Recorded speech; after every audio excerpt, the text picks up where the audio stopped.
Hey everyone, welcome to this channel or welcome back to my channel. This is School of the Isles, and in today's video I'm going to give a review of Riding the Bullet by Stephen King. So this video is a collaboration with Andrew Sammoot, known on YouTube as BookNerd0802. I'll link his channel below in the description. Andrew had recommended this book to me and we decided to work in a collaboration by reading it together and asking each other some questions. He asked me 5 different questions, which I've answered on his video, and I've also asked him 5 questions, which we will see the answers to in the video here. Firstly, I'd like to give my own opinion of the book. I really haven't read much of Stephen King's works. The only one I've actually read was Four Past Midnight, which is a collection of 4 different stories in this one book. And the only other thing I've actually seen was It, which I've only seen in the film version, not actually the book. So, yeah, but then for Riding the Bullet, I guess it's the most recent experience for me with Stephen King's works. And I found the story quite okay. I gave it 4 stars on Goodreads, and I think it's because it's a short story. You don't get to enjoy much of the plot or characters or what they or their thoughts as much as you would have in a much longer book.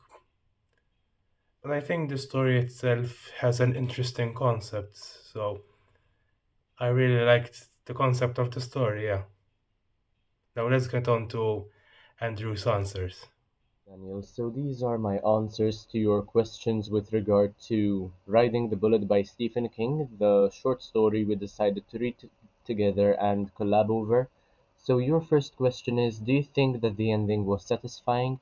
Personally, I didn't much enjoy the ending as much as I did the suspense during the story. And something I would change about the story, which is your second question, is probably to give Alan more of a personality, to look more into his mind and see why he thinks the way he does, what his moral compass looks like. So we do learn a lot about Alan, who is one of the main characters, but then again, I want to see him more as an individual, and I don't think Stephen King did such a great job at doing that. He focused more on the relationship of Alan with his mother, but not specifically on Alan, and I wanted to see more inside of his mind. Your third question is, did Stephen King's novels inspire you to read more horror stories? So I have never really been a fan of the horror genre, but I do like Stephen King's work. I have read some books and novels, short stories by him: Apt Pupil, Cujo, The Shining, It, some of his best works. But no, I wouldn't say that his work really inspired me to read more horror, it just inspired me to read more of Stephen King. Your fourth question is, if you were faced with the same decision as the main character, how would you choose? So this one I told you that it's quite a personal question, so you sent me a completely different one. But yeah, honestly I don't think I would be able to make a decision in that case. I think I'd wind up leaving us both to die probably because it's such a difficult decision that I would just completely shut up and not be able to think properly. So the question you asked me to answer instead was, how do you feel about the main character's big decision and his reaction? This, I think, is a much less personal, more reasonable one. So honestly, I do understand the point of view of Alan and why he reacted the way he did. Of course, it was all part of a hallucination, part of a dream to his knowledge. There are some supernatural elements going on as well.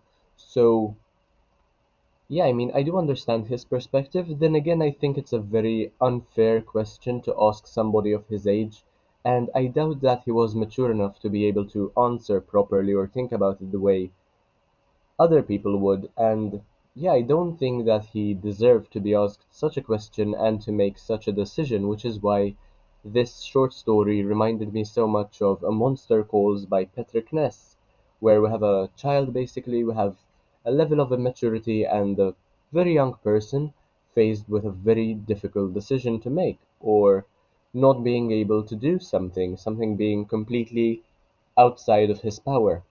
And your last question is, were you hooked to the novel from the beginning, or did it start to interest you later on? Honestly, towards the beginning, I thought that it would be a very boring read, but then again, Stephen King was just introducing us to Alan and Alan's mother.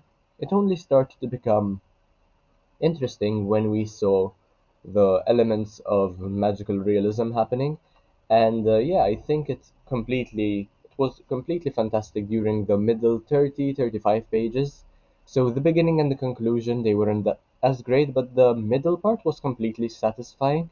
And this isn't something that um, usually happens. Usually the conclusion is great and the middle part is a bit underwhelming or anticlimactic from my experience.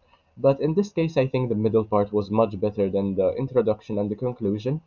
And I was not expecting that. I really enjoyed the part where he had to make the decision the most.